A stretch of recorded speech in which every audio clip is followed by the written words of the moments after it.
எனக்கு என்னுடைய கண்ணியத்தின் மீது சுமத்தப்பட்ட அவதூறுன்னு சொல்லி டெஃபமேஷன் போட்டிருக்காங்கல்ல, அத உங்க மேல தாராளமா விசாரிக்கலாம்.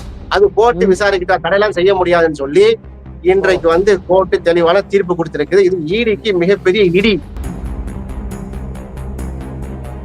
சும்மா பாஜகவுடைய கைப்பாயவாக இருந்து கொண்டு இந்த எதிர்கட்சி அவங்களுடைய எதிர்கட்சியா நினைக்கக்கூடியவர்களை அவங்கள நெருக்கடி கொடுத்தீங்கன்னா இது மாதிரி நடக்கும். வாதங்களை தாக்கல் பண்றோம்னு சொல்றீங்க. நீங்க ஆகாஷ் பாசனுக்கு தொடர்பு இருக்குன்னு சொல்றீங்க.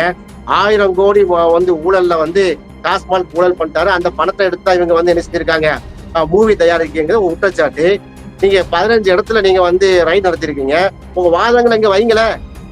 ஈடி தரப்புல வாதங்களை வைக்கவில்லை. இந்திய தமிழ்நாடு முழுக்க ஒரு ஏன் இந்தியா முழுக்க கூட அது பேசும் பொருளாக மாற்றியில் அண்ணாமலைக்கு பங்கு இருக்குது. இந்த 1000 கோடி என்பது அவ்வளவுதானா? அதுல எந்த ஒரு எவிடன்ஸுமே சிக்கலையா? மேலும் மேலும் கோர்ட் வேற என்னவெல்லாம் நடந்ததுன்னு ஒரு கேள்வி இருக்குல்ல. இத என்ன செய்யறாங்க, பை டிவிஷன் பிரிச்சு SM ரவேஷ், வி லட்சுமி நாராயணன் இவங்க தான் என்ன செய்யறாங்க, சீல் வைக்கிறதுக்கு என்ன அதிகாரம் உங்களுக்கு கேக்குறாங்க. எந்த அடிப்படையில இவங்க 2 பேரும் சீல் வைக்கிறீங்க?